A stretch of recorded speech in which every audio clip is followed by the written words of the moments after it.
Okay, hi everybody. This is um, I'm Justin, and welcome to Mahamudra for the People.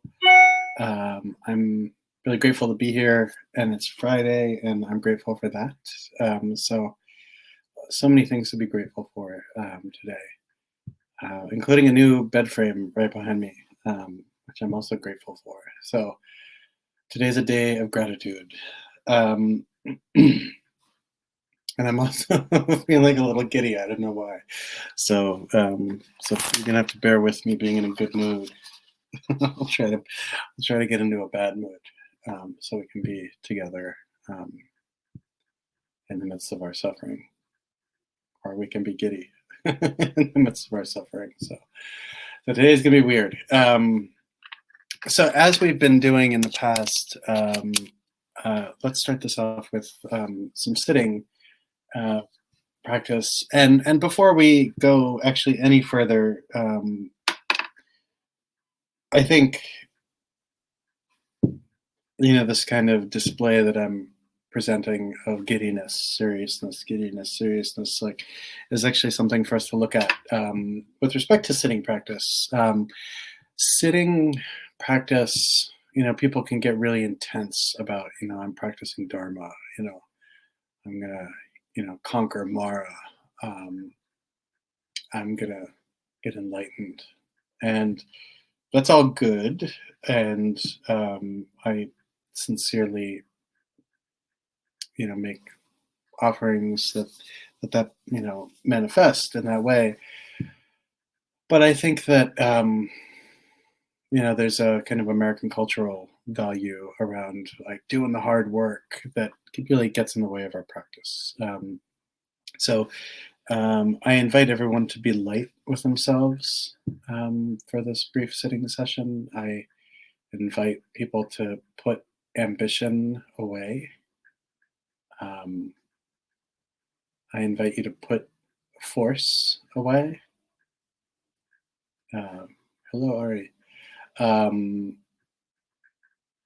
To get easy and kind and soft with oneself. To let meditation practice be something that is um, gentle and spacious. It's not results oriented. In America, everything is like, if it doesn't have a result, if it doesn't have an outcome, it's meaningless. And meditation isn't about outcomes. It's not about getting to a destination. It's not about um, fabricating something different than this original moment that we're stuck in. And even if it's a moment that we don't like, filled with uncertainty, this particular moment, this week, this month, this year, these 4 years have been years of uncertainty and intensity, and I understand that. I also understand there's a lot of difficult emotion connected to that, and that's what we're practicing with. And so we can either let ourselves get kind of whipped up into a froth over all of this, with the full acknowledgement that doing so is not going to actually end the problem. Right? Or we can learn how to be able to experience everything with spaciousness, with a sense of evenness and gentle beauty. Hello, Jamandria and Anjana. I have people from all over today. Yay. Tim from New Mexico. Melissa is from the fishing place. And I am here in Brooklyn, the center of the universe. So, actually, it's not the center of the universe. So anyway, enough giddiness.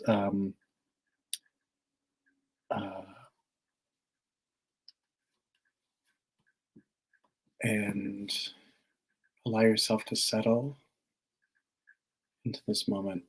We'll do this for about 12 minutes. Settle into this moment with a sense of gentleness and ease, sense of love. Try and really put that like terribly harsh mechanistic part of ourselves that is outcome oriented away. Just kick that person out. So get out of the room. Um, Leave your intensity, bury that in the ground. See what it turns into. Um, put your harshness in a paper shredder.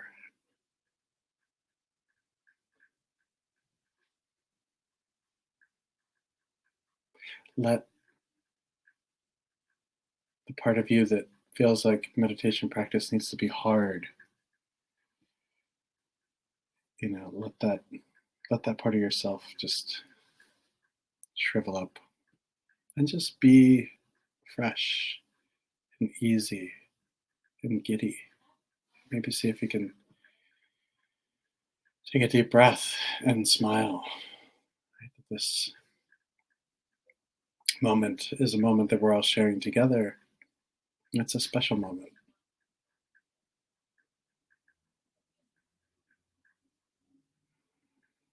We don't need to be super people. And so bring your awareness to your breath. And allow yourself to loosen up so that we're not so preoccupied with everything that has happened up until this moment. Just let it go. What beautiful, beautiful peace in letting that go. Let go of all the just stuff that hasn't happened yet.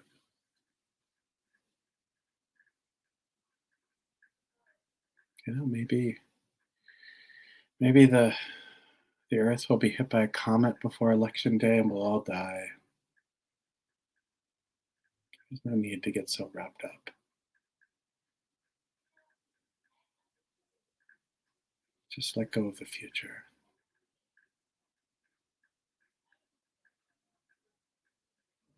In this moment, let go of this moment too if you can.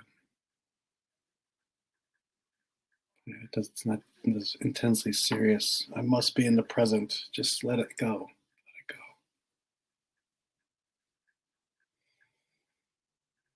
And let go of the need to do anything. And the need to explain this moment. Just rest freely, openly, softly, gently, lovingly. Let everything that comes come. And gently be in relationship to it.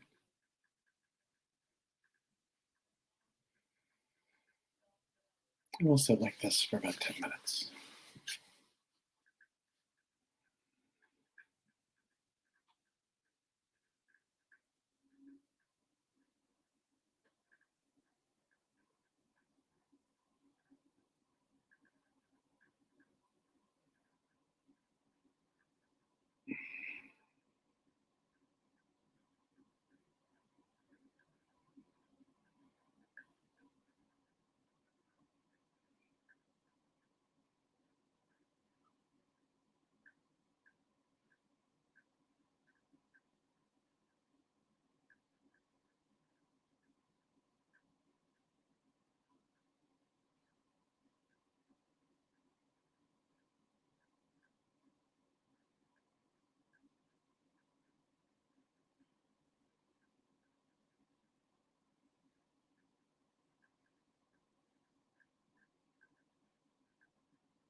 Okay, it's a little bit under 10 minutes, but let's come back to the group.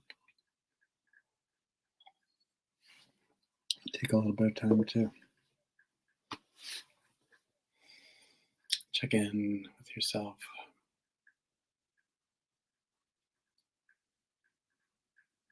And then come back to this virtual gathering of yoginis and yogis and other beings who are here to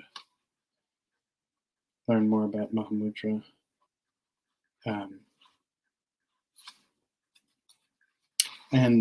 Yeah, so last week we didn't meet. And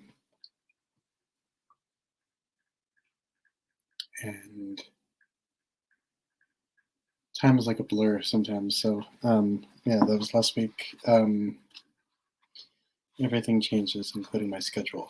So I'm sorry about that. And then next week, this will happen. Unfortunately, it'll have to start at 3:30 p.m. So I'm sorry, Anjana. Hopefully, that's not too late for you in the UK. I'm not in charge of my life, so I just roll. But it does impact everyone else. And then the last time we met, I was teaching from a song that's found within this edition of Flight of the Garuda, the one by Rongjung Yeshe, the one that's not translated by Keith Dowman.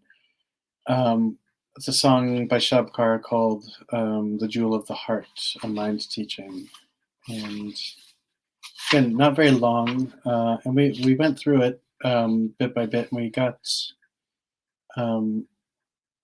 not that.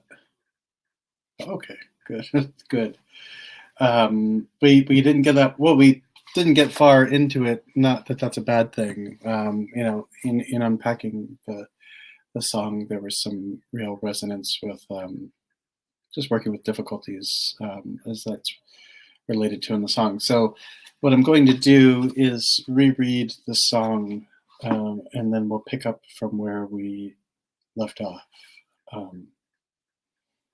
And yeah, just as we have been doing, please feel free to ask questions. You can either put it in the ask a question box or in a chat box. I'm totally fine with either. So take a moment to get as comfortable as you can. Again, all this getting comfortable business. And allow the words that I read to hit your ear, and allow your mind to be open and free and receptive. And whatever happens in that moment, let that happen. And then we'll kind of go into being in a relationship. So. This song is "The Jewel of the Heart," a mind teaching by Shabkar. Namo Guru Prabhakare. Lord Drukpa, embodiment of all the unfailing objects of refuge, now and always, I supplicate you. If you want to create some Dharma patterns, I shall now speak a few sincere words as a Dharma link. In general, it is only now that we obtain a human body. In particular, it is extremely rare to receive the threefold precepts. If we don't endeavor in the correct Dharma practice, at this time when we have obtained a human body, it will be hard to find such a body in the future. Practice, therefore, not prostrations and circumambulations. Our enemy, Yama, the Lord of Death, is most powerful. It is never certain exactly when he will arrive. We may intend to do some Dharma practice, but death catches up. We should therefore right now abandon misdeeds and do what is virtuous. The sufferings of the three lower realms make our hearts quiver by simply hearing of them. When they actually befall us, what will we do? Thinking of that, avoid misdeeds as if they were poison. While in these senseless sufferings of samsara, the ones who can truly give refuge are the three jewels. Supplicate them constantly from your hearts. All sentient beings among the 6 classes have been our parent for many past lives. How they suffer here in these samsaric realms. Dedicate to their well-being whatever Dharma practice you do. Visualize the perfect Lord Guru above your head. Regard her as truly being the essence that is the single embodiment of all of the Buddhas, of the realms, of the 10 directions and 3 times. Supplicate her from deep within your heart. Let her melt into light and mingle with your minds together. Without altering that, rest precisely in that state. The mind is not existent. It is not a concrete thing. It is not non-existent. Anything can be thought. Sometimes the mind is quiet, sometimes it thinks. You should always keep a watch on your mind. Your mind, the essence of which is empty, is the mental Dharmakaya Amitabha. Your mind, the nature of which is luminous, is the great mental Sambhogakaya, the great compassionate one. Your mind, the thinker of manifold things, is the mental Nirmanakaya, Padmakara. If you recognize it, it is the 5 Buddhas. When your mind is cognizant, look into the essence of cognizance. That is the Mahamudra of cognizant emptiness. When the mind is blissful, look into the essence of this bliss. That is the great perfection of blissful emptiness. When your mind is empty, look into the natural face of this emptiness. That is the great Madhyamaka of aware emptiness. When your mind is afraid, look into the essence of that which is afraid. That is the sacred teaching of the Cha practice. Your mind that is empty of all concreteness, that is the empty mind, transcendent knowledge. Look into your mind whether you walk or whether you sit. Then walking and sitting are the real circumambulations. Look into your mind whether you eat or whether you drink. Then eating and drinking are the undefiled feast offering. Look into your mind whether you lie down or whether you sleep. That is the instruction in recognizing the luminosity of sleep. When you're practicing the sadhanas of profound teachings, look into your own mind, the profound meaning. That will avert the maras and obstacles. Whatever you do right now of temporary things, do them as you would practice in the final moment of death.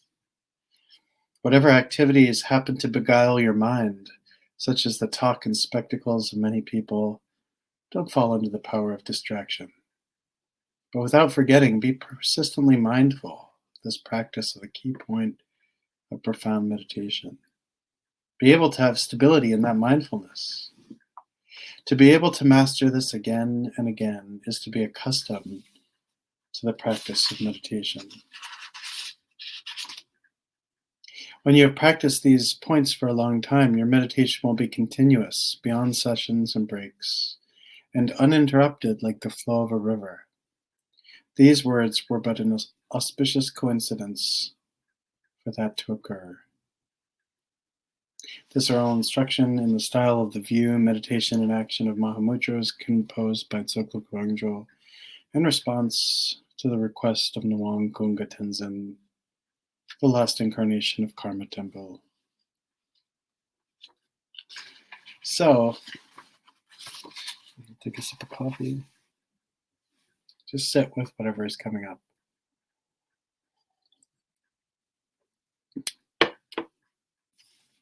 And there's some points I'd like to get to in this song, just given where we are in relationship to space and time. So, where we left off previously on Mahamudra for the People, in the last episode,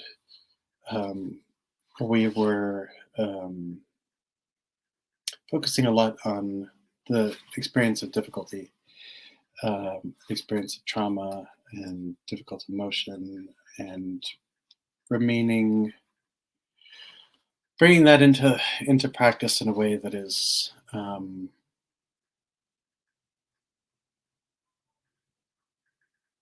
guess you could say, enmeshed with care and rooted um,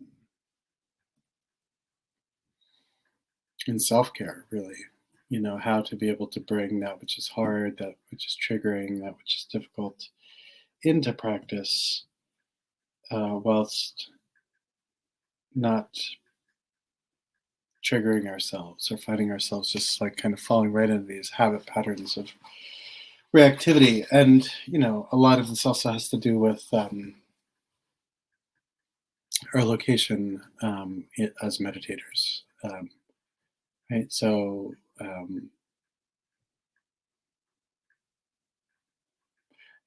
as a white male cisgender practitioner, it can be easy for me to, while being viscerally opposed to some of the things that the president, or a lot of the things the president does, um, the impact on me of his decisions and actions is much less than the impact on a lot of other people, a lot of different people who have different experiences than I, right? And so I can practice with this, you know, intensity, right, in a way that is not as triggering necessarily for me.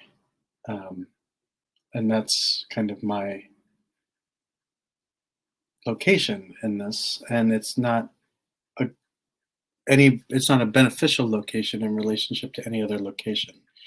It obviously has its karmas, right? It has its extra work to do. I have my extra work to do to be able to remain aware of how traumatizing the present moment is in different ways for people who are different than me. Um, and so, in some of what we were exploring 2 weeks ago, people were sharing beautifully their hardships and their difficulties and how they get triggered, and had questions about bringing that to practice. And so by quote unquote moving on to the rest of the song, I'm not intentionally not moving on from that topic. So if that does come back up for people, please by all means bring it up, and we can explore that more together. um, and we'll move through this because we'll see the practice of working with difficulty is not just like one part of Mahamudra that you move on to and then you're done with difficulty. Um, difficulty um, arises often. Um, so, so we're going to start maybe with the stanza. So, I guess we'll start with where we kind of finished last time. All sentient beings among the 6 classes have been our parents for many past lives. How they suffer here in these samsaric realms. Dedicate to their well-being whatever Dharma practice you do. So, this is kind of self-explanatory, I think, but, within the kind of worldview, the Buddhist worldview, all beings, right? There are billions and billions and billions, maybe more. I don't really know, of beings, seen and unseen. So, an uncountable number. At 1 point or 2 points or continuously have been our mothers, right? And our fathers. They've been our parents. They've cared for us. They've given birth to us. They've encountered hardship, protected us. They have sacrificed themselves, sacrificed their dreams at different times for us. And, um, you know, that being the case, we'll still kind of walk outside and, you know, see someone wearing, like a MAGA hat and be like, oh, like that person's such a jerk. Or, I really don't see things eye to eye with that person, and I really don't care for their politics, right? And even that person at one point, and according to Buddhist cosmological systems, was our mother at some point in time. And so the point of this is not to say, oh, um, like, you have to side with people who may not mean you well, but it provides a contemplative background, contemplative backdrop with respect to not trusting our initial projections about people. The same way we don't necessarily want the projections that are, projected right onto us to be, ironclad. Right. And so this really it has this way of connecting us to others. All beings at one point have been our mothers. So let us dedicate merit. Let us serve. Let us keep this relationship going. Right? And let us also simultaneously counter this kind of way that we brush people off. Right? Um, so, in very gross terms, we could say this is referring to something along the lines of kill him with kindness, like, I don't know how all beings have been my mother, but I'm going to just be as kind as I can to all beings, because they have cared for me at one point or another. So there's a very pragmatic way of looking at this. And you see that in Asian culture sometimes, or various Asian cultures, there are practices around the generation of merit, and performing, good deeds for people, giving money, etc. Like all of these things connect. And in the West, we don't really connect to that kind of dynamic as in the same way. And so we can sometimes connect to this from the perspective of really kind of bringing home that hardship that any one of us, in this group has experienced as a parent is the same or similar kind of level of hardship that, the complete stranger on the subway or the bus or walking down the street or in the grocery store with you has gone through at some point in time. So let us not create division and conflict based on the particular forms we're taking in this lifetime. This is a way of drawing us into more compassionate worldview. Right? And so moving into an increased level of complexity with respect to shifting our perspective of the world in this time. The next stanza, visualize the perfect Lord Guru above your head. Regard her or him or them as truly being the essence that is the single embodiment of all the Buddhas of the realms of the 10 directions and 3 times. I'm going to go on to the next one too. Supplicate them from deep within your heart. Let them melt into light and mingle your minds together without altering that. Rest precisely in that state.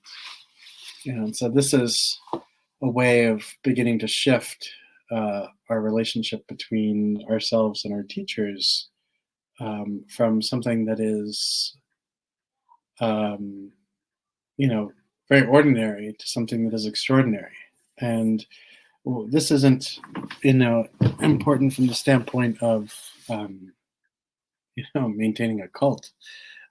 This is important with respect to being open to In the Mahamudra tradition, we talk about open to be able to receiving the blessings of the teacher, because it's that level of it's a type of devotion, um, which really I think can best be translated as the sense of intimacy between teacher and student. Intimacy in the sense that when teacher and student get together, what they're to practice dharma, to talk about dharma, to uh, resolve questions about dharma, what we're really doing is um, deeply engaging together the nature of reality, right? The nature of the way we suffer, the nature of the way we get free. And so our teachers become um, profound, you know, uh, impactful beings in our lives. Again, in many Asian cultures, the reverence that people have for teachers is rooted in the fact that my teachers make me better. My teachers educate me. My teachers provide me with the ability to have wisdom. Right here in the West, things are a little bit different. Um, it's all good until we want to stop having everything be good. We kind of have a relationship to relationships where it's really kind of about me and my needs, and if it's not working out, then that's we can move on. And I don't necessarily mean to criticize that, and at the same time, um, I think sometimes that our over reliance on this kind of rugged individualism that we find in the United States, um, you know, where one hears people say like, I don't need a teacher, I can do this on my own. When for centuries, you find in texts like, go resolve doubts with your teacher. You can't resolve doubts just through text alone. Um, Exists for a reason, those points.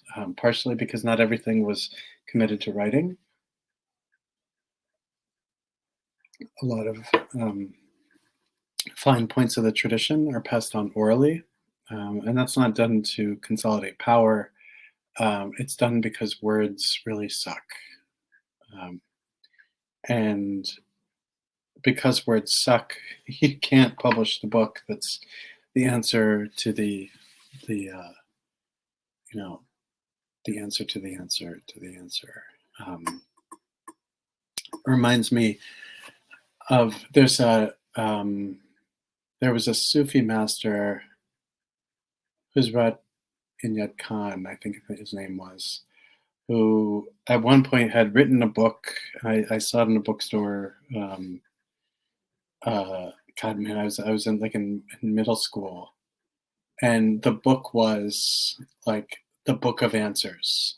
The book of all spiritual answers are answered in this book by the Sufi master, and the book had no words. It was and no pictures or anything. It was completely blank, and I thought it was so great. Even then, um, and there's an element of truth to that, right? Like the for some reason I'm thinking about this Grateful Dead lyric that's like, the answer to the answer is the answer, you know, um, or the answer to the question is the answer. So like we can't rely only on words. We need to rely on teachers.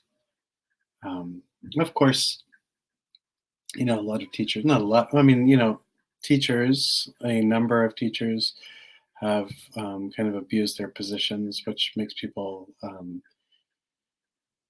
wary about trusting teachers, which I understand, and I support people to be um, critical and to test their teachers, just as teachers should test their students to make sure that there is this kind of simpatico kind of relationship. But at the end of the day, um, we are asked to. So when they say visualize the teacher, the lama, or the guru on top of your head, it's because that's like a way of honoring them, to hold them in your heart and to blend their mind with your mind, right? So that their blessings are able to descend directly into this moment, right? So in my so with my teachers, like one of my teachers was the previous Book Rinpoche, who was regarded as one of the most accomplished Mahamudra masters of contemporary times. And so for me, it's very like profoundly settling and heartwarming, and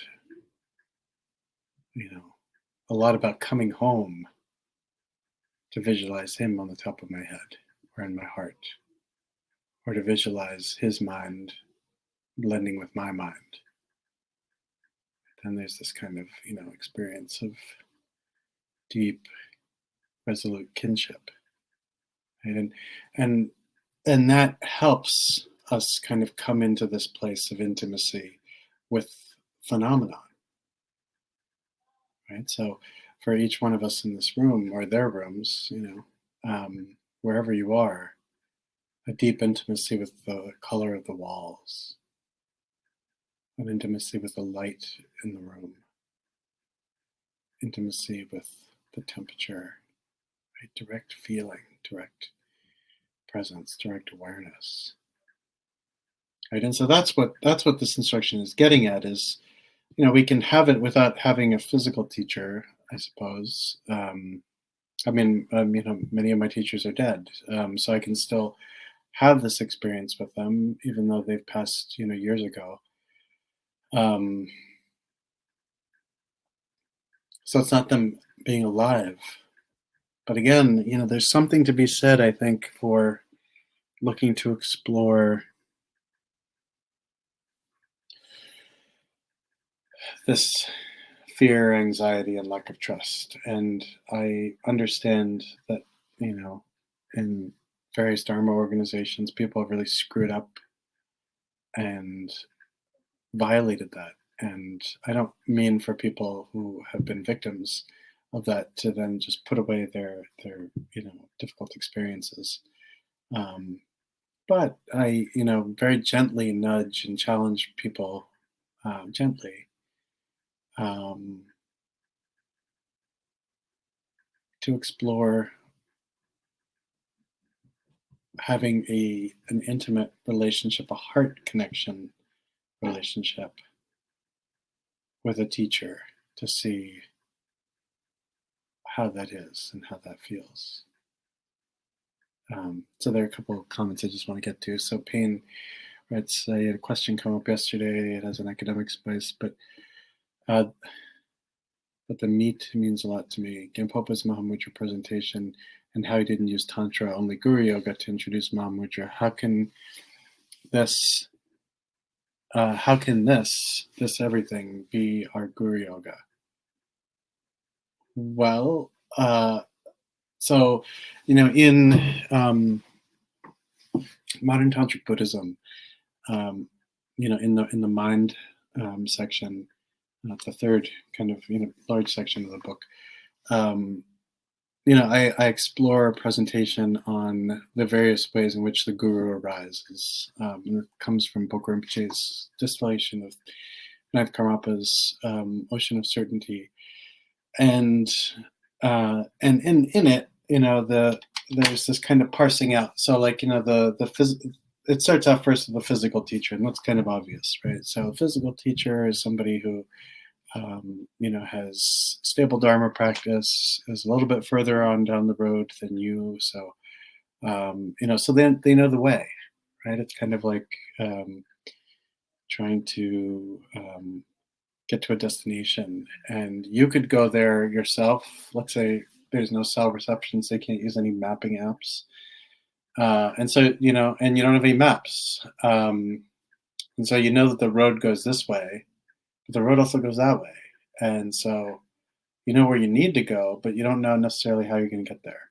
So you can start to walk and hope that that gets you there, or you can meet with somebody who has already been there, you know, and they can help, journey with you and help point out the way. Like, go down 3 miles, then make the first right, and then go through two intersections and make a left, and then sit on your head, and then you'll be there. And then oh, okay, this is what I need to do. Um, so that's kind of very obvious, right? But then there are other forms of the Lama, the guru, the teacher. The teacher arising as text. So in a way, like the profundity of Shabkar's poetry has made Shabkar a teacher to all of us, right? A lama, like a guru. And so in this way, we could visualize Shabkar like sitting on the top of our head or in our heart, through interacting with the songs and flight of the Garuda, right? We're actually receiving Dharma transmission, Dharma instruction from him. And so that's a really nice, profound difference, and it speaks to this kind of like shift in like hermeneutic relationship to Dharma, right? That actually our own individual relationship to text is a sacred relationship. This is a um, uh, you know experience happens when we read, and that experience is authentic. And then the final one is appearance, right? And so that is nature. That's urban life too. Everything that happens that reminds us of impermanence, everything that happens in our field of reference or in our personal relationships or our work relationships or our work environment. Um, the way things will go from disorganized to organized, right? The way everything shifts, that becomes a teacher as well. And we can learn and experience profound, deep realization as a result of being very intimate with respect to appearance. And this is, Gampopa's point, is that you don't need, these meditations on winds and channels and Tigre. And it's not only Gampopa, but it was Maitrepa before him. So about, like 2 generations before him. And then Saraha before him, who really bring home that you don't need all of this tantric, modification of body and phenomenon, etc. All that work, all that projection, because it is projection. Phenomena arises one particular way, and the tantric model, while beautiful and amazing, is still a projected patterning onto the way phenomena arises. Right. So in a way, Gampopa and Maitrepa Saraha, Maitrepa and Gampopa were these radical um, teachers who just taught Mahamudra freely, and much to the chagrin of their contemporaries, who challenged these people who were basically kind of like democratizing the practice of Mahamudra. And Gampopa in particular in the early Kagyu really got hit hard by the Sakyas, on this ground. That's kind of a fun academic thing to explore, but that's um, worth exploring. So Jamandria writes, quote, "We have no attachments, so we also have no minds that have habitual tendencies. We have no past, so our futures have no names. We have no present, so our emotional problems also have no names. We have no ultimate truth, so the relative truth also has no name. We have no awareness, so ignorance also has no name. and the secret kissing of the sun and the moon. Oh, that's nice. That's really nice. Thank you. Yeah. So, this point is, really is this like, you know, the visualization of the Lama, that sense of connection to the Lama is not, it becomes weird. Like we make it so about the person, right? Oh my God, like, so and so, and like, travel around the world with them and follow them everywhere. And, if they say jump, I say, how high and all that stuff. And that's not what they're talking about at all. Like they're talking about, um, the Lama is someone who's very kind, because they point out the nature of our mind, right? And that's the definition of what a Tsawe Lama or root Lama is. The root Lama is a person who points out the nature of your mind. Um, they're your root Lama because without them, oh gosh, without them, we we flounder. Right? They give us the gift of being able to connect directly with what arises in the moment. Right? That's why there's this connection. You know. Um, so, um, moving on a little bit. Just take one look at this.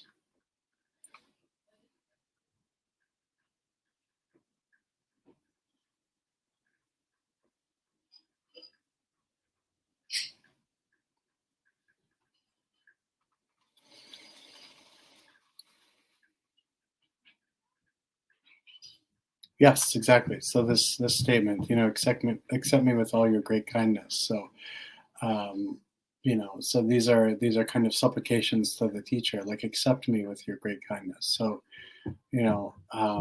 so again, for me, like anybody who read modern tantric Buddhism would learn, you know, about some of my teachers. So Tsuma Dechen Zangmo, this wonderful nun from Sikkim, Kabje Padung Rinpoche, this wonderful, yogi sorcerer from Sikkim, and Boku Rinpoche. All three of them have passed. All three of them were as kind to me as if I was family, right? And so I like to think of, Anizangmo as my spiritual mother, and Boku Rinpoche as my spiritual father, and Kabje Padung Rinpoche is my spiritual grandfather, and then Gyaltsen Rinpoche is all of my spiritual roots all in one, and this has nothing to do with the deification of a human. It's the fact that these people have been so kind to me as to, you know, um, pour Dharma from their vessel into the vessel of my being. And so how incredible, right? In a world like now, where everybody is fighting and yelling and screaming and shooting each other and beating each other up and all this stuff, right? And stealing money and making sure people don't get the resources they need or deserve. That you know that we can have a refuge like that is just extraordinary. You know. So and then Melissa writes, Lama Lena, a Nyingma teacher, has said that Tantra visualizations keep ego busy, and the point of sadhana practice is the Mahamudra section where we meditate on emptiness. Yeah, and we'll get into this in the song, because Shabkar points this out as well. But that's a really nice point, Melissa. Thank you. And then Eddie writes, Lamarad and you talked about consuming experiences that scare us. Is there an element or derivation of Tonglen in the consumption? There can be. Again, Tonglen is a little bit of a fabrication, right? Absorbing, receiving or absorbing, and then sending, right? So absorbing the suffering and the hardship and the difficulty of others and sending love and kindness and everything. Um, so like, I'm just going to speak freely here. That is beautiful. And it is a very powerful way to um, develop a relationship and a practice rooted in, developing compassion, which is important. Um, and then there's also resting in Mahamudra, which is an instant consumption, so the chaos.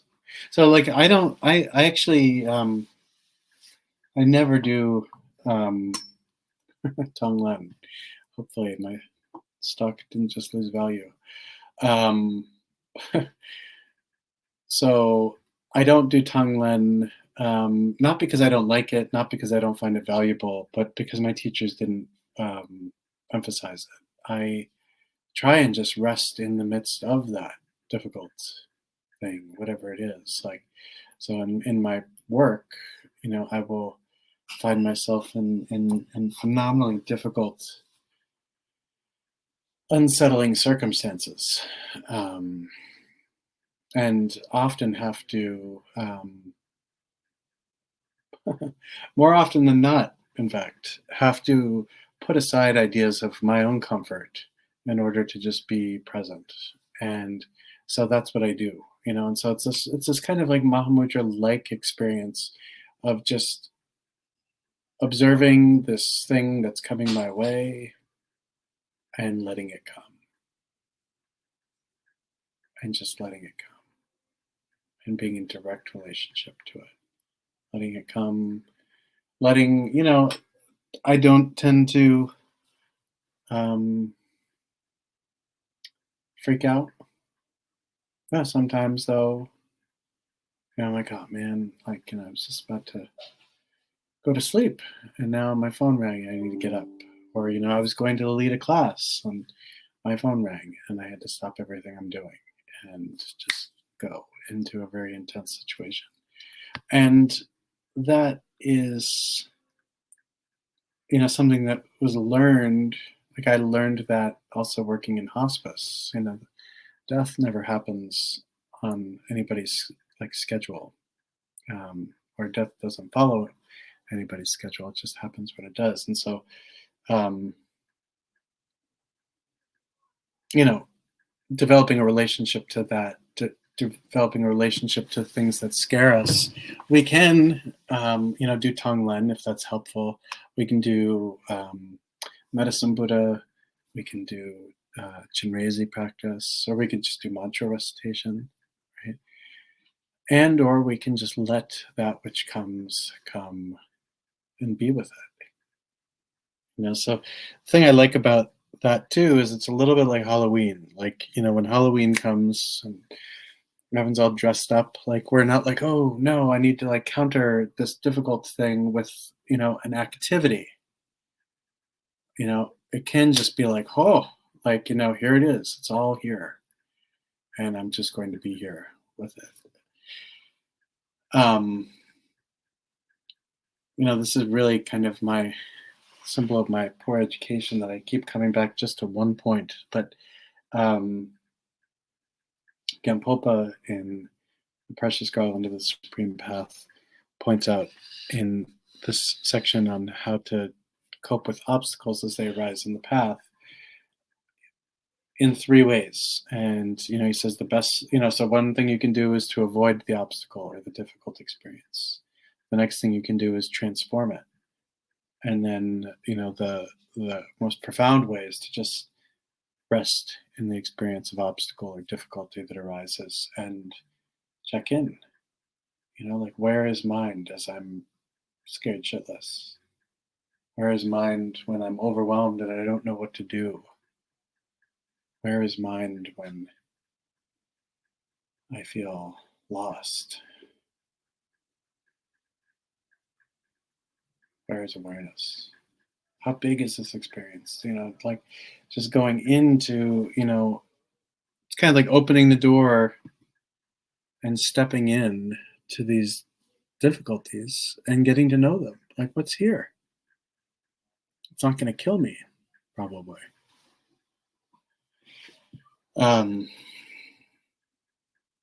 so Tonglen falls into the middle, right? It's this changing the circumstance, right? And it's not a bad thing, but it's also not Mahamudra, right?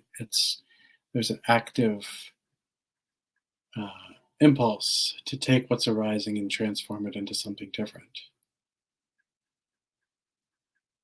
Right? So anyway, I just throw that out there as a counter possibility than Tonglen. So you can use Tonglen, or you can, if you can, and it's important to kind of assess, like, can I do this, or am I going to like flip out? Because sometimes we do, like, and it doesn't mean like we flip out and we're unstable. It just means like, whatever. Um, only if you're not going to use it against me, Shito. Just kidding. Yes, I don't know where these end up. They end up they end up somewhere. Maybe somebody who knows could answer Shito's question. But the self-care piece of this practice is having an awareness of when what we are encountering is likely too much for us to be able to rest in, right? And so, trying to think of a good example of this, but like, so so like, I'm often called to crisis situations where I need to intervene, and I was doing one. So like shortly after protector practices, 2 weeks ago, I got a call. Somebody needed to go to the hospital, but they didn't want to go to the hospital, so I had to call 911, and it worked out fine. But I was experiencing a lot of like, I know this person, this person's very angry with me that I'm doing this, and I need them to be safe, right? And so the I was able to rest in it, but my heart hurt. I was able to rest in it, and I was unsure as to whether or not the relationship between myself and this person would be damaged, right, or destroyed. It was an action that was necessary, but I care about this person, and so I want to make sure that there's the ability to maintain contact. Right now, I could have been in that moment and been like, I'm going to inhale, all of his problems, and exhale, love and kindness. But direct action was needed, and sometimes, Mahamudra can be more direct, right? It's just being directly in the moment. But anyway, I'm going to move on to Jamandria's comment. Have you read or do you recommend Heart Drops of Dharmakaya? And if so, can you talk about the decision to enter into the great non-action and the decision without action? Because this seems to relate to what you spoke of at the beginning. Yeah, so, it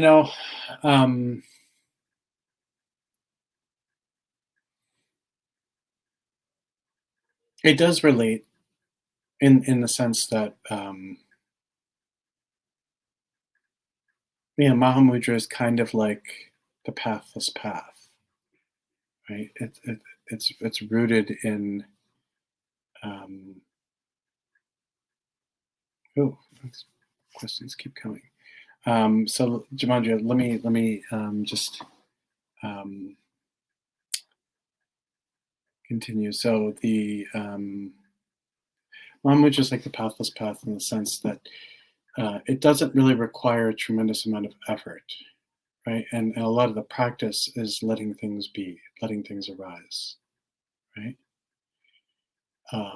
And this kind of transformational activity is not necessarily necessary, right?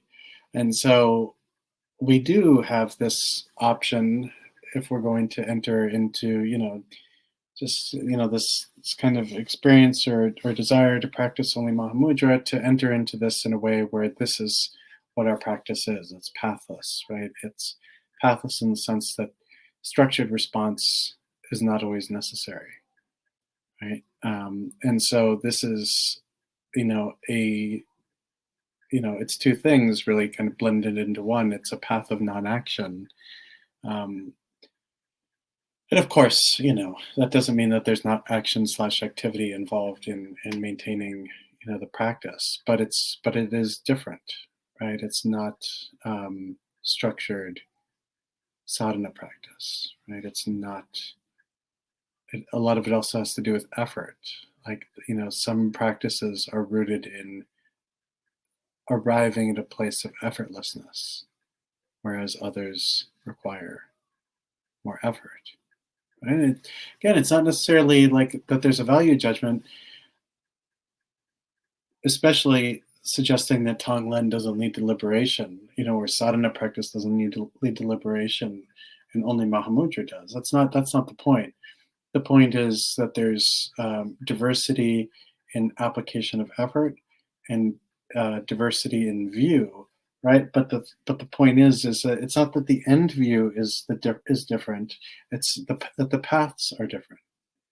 Some practices are the practice of a pathless path, right? Whereas others, are structured, and there's compassion in the structure, right? Because it's known. It's a difference between, like, having a map and, like, how to get from point A to point B, and then, a some kind of, like, Star Trek like teleportation device that just gets you there. One isn't better than the other, and as they say, sometimes the journey is necessary sometimes.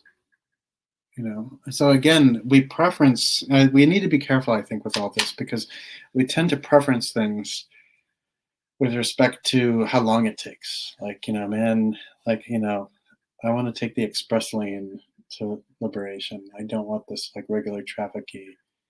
Like, I've got in-laws that live in Virginia, and so when we drive down, which we don't now because of coronavirus, but when we did, we would always time everything so that was it the Beltway or whatever around DC,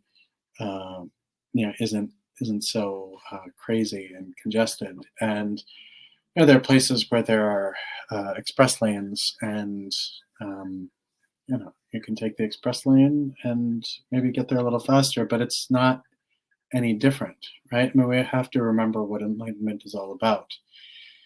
It's about complete liberation, and then the bringing all beings additionally to that point. So what's important is that we get there, and that we're able to liberate all beings. So Melissa writes, at the same time, in previous teaching, you said that we can make everything everything's dancing around. At the same time, in a previous teaching, you said that we can make everything in life and practice a Mahamudra practice, including Tonglen. Yeah, absolutely. I'm not saying nothing is happening during Tonglen at all. Something is happening during Tonglen. Something is happening during Chinrizi practice, right? Something is happening in Chu. Something is happening in the 6 yogas of Naropa. And you can practice those with the view of Mahamudra, or you can practice them without the view of Mahamudra. And again, practicing, at some point you need to blend in the view of Mahamudra. In and of themselves, all Dharma practice has results. They do things, right? And yet, not all dharmas are practiced with the view of Mahamudra, right? And so this is my point, and this is what Shabkar's point is too. Later on in the song, where he says,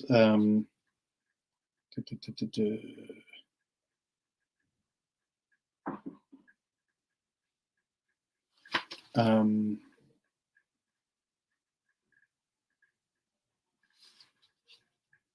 you know, when your mind is cognizant, look into the cognizance. That is the Mahamudra of cognizant emptiness. When your mind is blissful, look into the essence of this bliss. That is the great perfection. Well, a little further down. When your mind is afraid, look into the essence of that which is afraid. That is the secret teaching of the Cho practice. Your mind that is empty of all concreteness. That is the empty mind, transcendent knowledge. Look into your mind, whether you walk or whether you sit. When walking and sitting are real, then walking and sitting are real circumambulations. When look at your mind, when you're eating and drinking, then eating and drinking are the undefiled feast offering. Look into your mind whether you lie down or whether you are asleep. This is the instruction in recognizing the luminosity of sleep. When you are practicing the sadhanas of profound teachings, look into your mind, the profound meaning. That will avert the maras and obstacles. And so the point of this maras and obstacles in these practices are getting wrapped up in this structuralism, right? It's not that it makes the practice ineffective, but that the structuralism, right? Oh, I only like doing sadhana practice, and then it has these steps, right? The steps are relatively from the perspective of Mahamudra, sometimes a little bit overly action-oriented, activity-oriented, not 100% necessary. I'm not saying don't do it, but I'm saying there's a difference when resting in Mahamudra and doing sadhana practice. Now, it doesn't mean that sadhana practice can't be practiced with the view of Mahamudra, but it often isn't. Right, and that's what's important to point out, right? So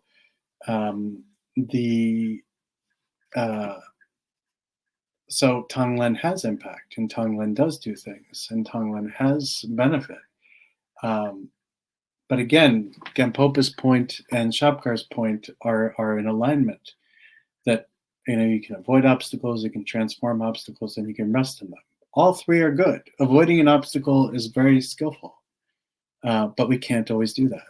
Right? We find ourselves in sometimes in situations where many obstacles come. Right?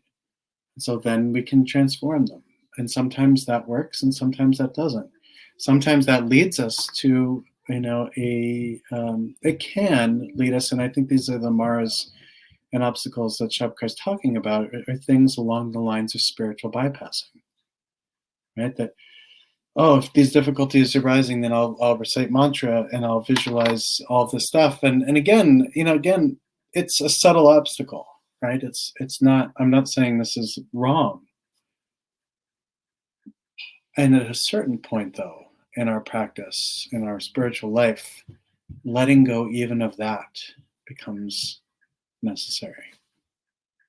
That's what I'm saying. And then the thing is like,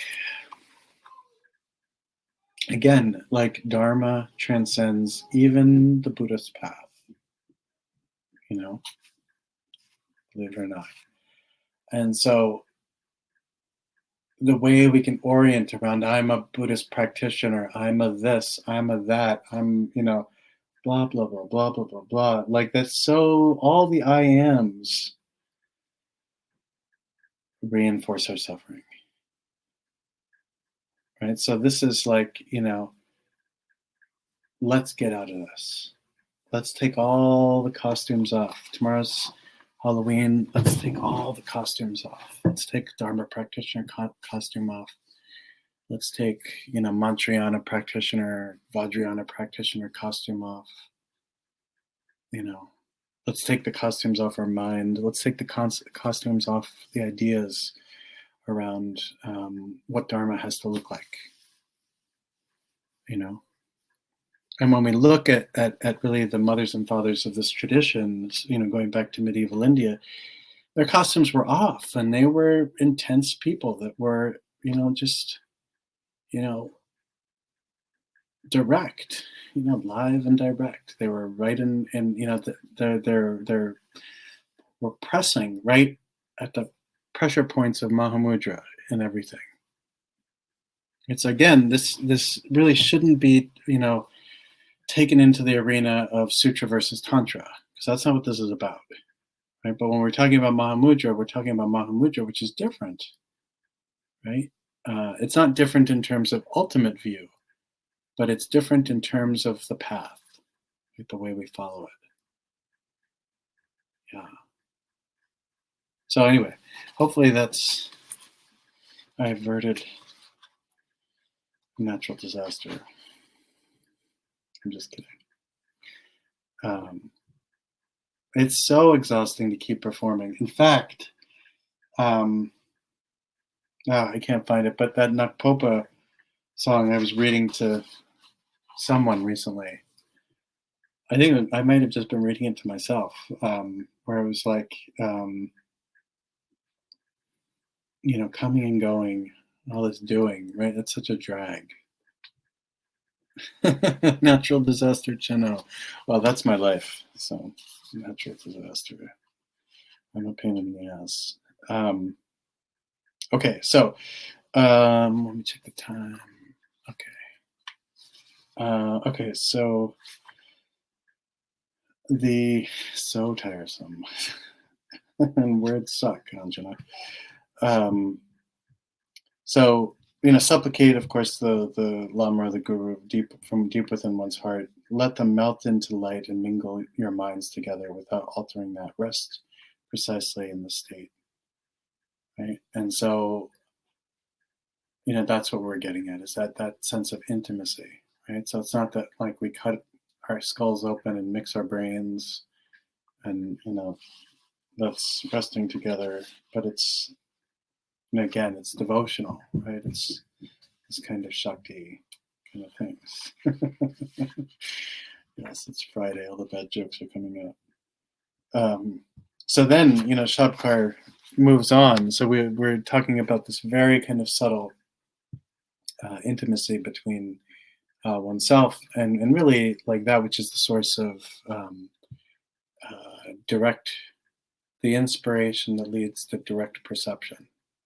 Right? That's what the teacher ought to be, or can be. I don't think I'm an inspiration. So he moves on to say, the mind is not existent. It is not a concrete thing.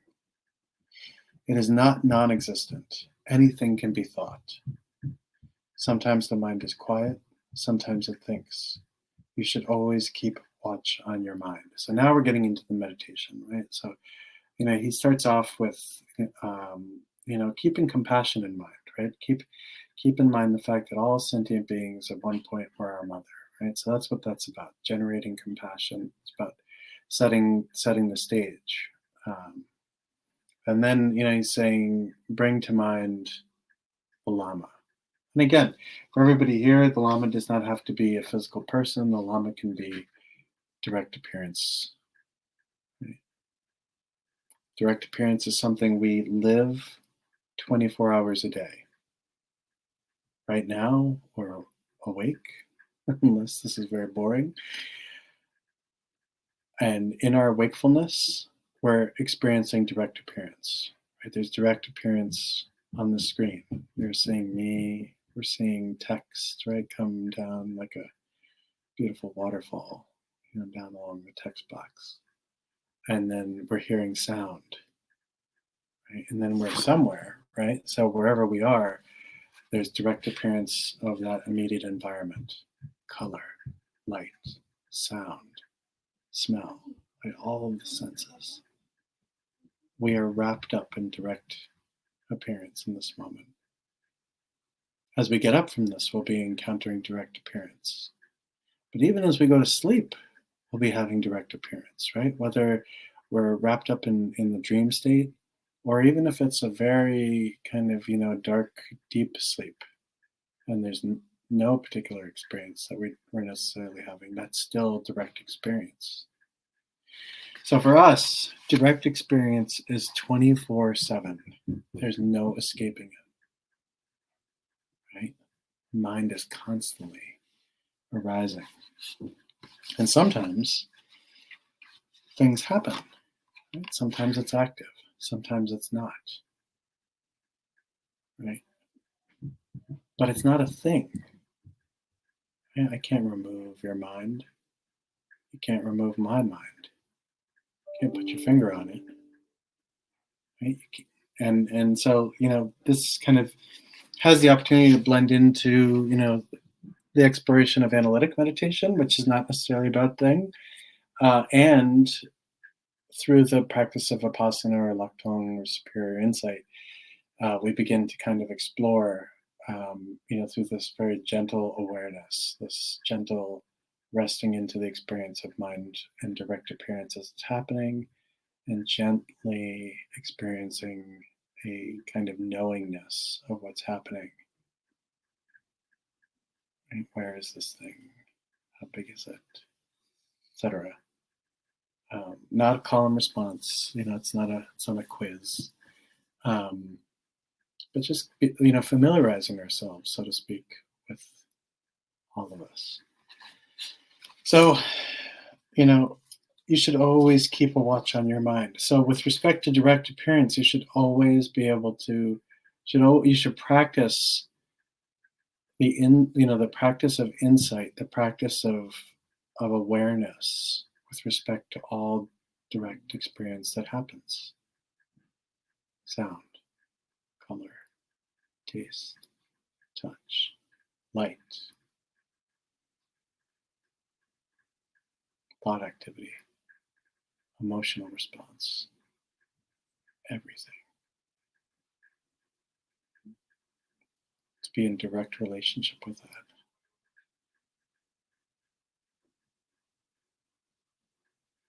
To be able to rest into possibility of non-reactive relationship. It's rooted in direct being. So this is what he's getting at. He says, and then after this point, just we'll have to pause. Who knew this song was so pervasive? Or I think I'm just a chatty Cathy. So your mind, the essence of which is empty, right? This direct experience, the ground, right, of this experience is directly empty. It is a mental dharmakaya amitabha. So in this way, right, there's the dharmakaya aspect, the completely liberated vastness of this, right, the freedom in it arises as amitabha, the Buddha of infinite light. But this, really it's the light is the point, right? The luminosity. Everything can happen. A long time ago, the first time I was in India, I was in Varanasi, and I was walking around, kind of in awe of the place. And this guy, walked up to me. He was like, "Come into my shop. Everything is possible." I was just like, "Wow, that's quite a sales pitch." But those words have remained, stuck in my head. Come into my Dharma practice. Everything is possible. So the mental, so the Dharmakaya aspect of mind is luminosity. It is Amitabha. Its luminosity signifies the fact that everything is possible. All appearance, everything that we see, all thought activity. This often the metaphor of the rabbit or the hare with antelope horns comes up, in these texts. So, if you can visualize things that don't exist, that's how amazing mind is, right? So like a lobster with a cat's tail and an afro. That's how amazing the luminous mind is, that I can visualize that, right? So everything is possible. Your mind, the nature of which is luminous, is the mental Sambhogakaya, the great compassionate one. So this luminosity is compassionate. This luminosity lets everything be, so to speak. Everything that arises is nothing but compassionate experience. Your mind, the thinker of all manifold things, is the mental nirmanakaya. And here it's rising, as thoughts are rising as nirmanakaya. It's the mental nirmanakaya padmakara. So Guru Rinpoche, Padmasambhava. It's every thought that arises is no different than Padmasambhava, Guru Rinpoche. Second, regarded as the second Buddha who brought Vajrayana initially to Tibet. If you recognize it, it's the 5 Buddha families. It's everything that arises then. The mind is everything that arises. And why this point is important is because we're constantly dividing time into, like days, weeks, years, fortnights,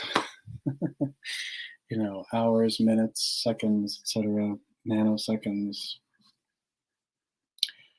And if we just let mind be unfabricated, everything happens and everything arises as the 5 Buddha families.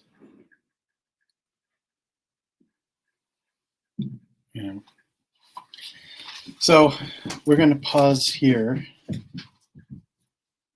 amazing. We just did one page, one side of a page, not even one full-sided page.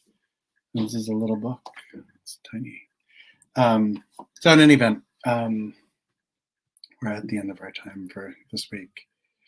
And so we'll go in, even more deeply next week. So next week, this group will meet at 3:30 p.m. Eastern Time because I've been summoned into a meeting at 2.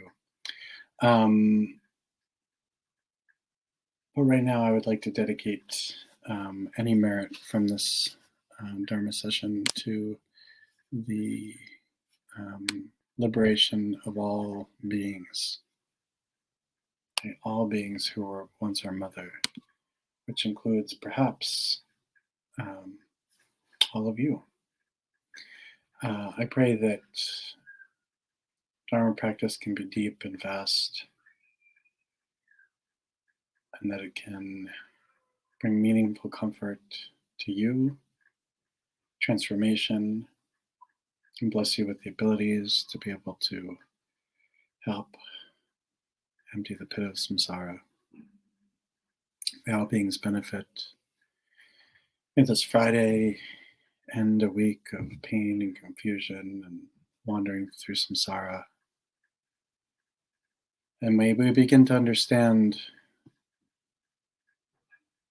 the luminous appearance that we constantly experience. And in gaining familiarity with it, may fear and anxiety dissolve. May we develop confidence in being able to rest in the view. Thank you very much. Wishing you all my best. Take good care, be safe, and take care of yourselves. Thank you.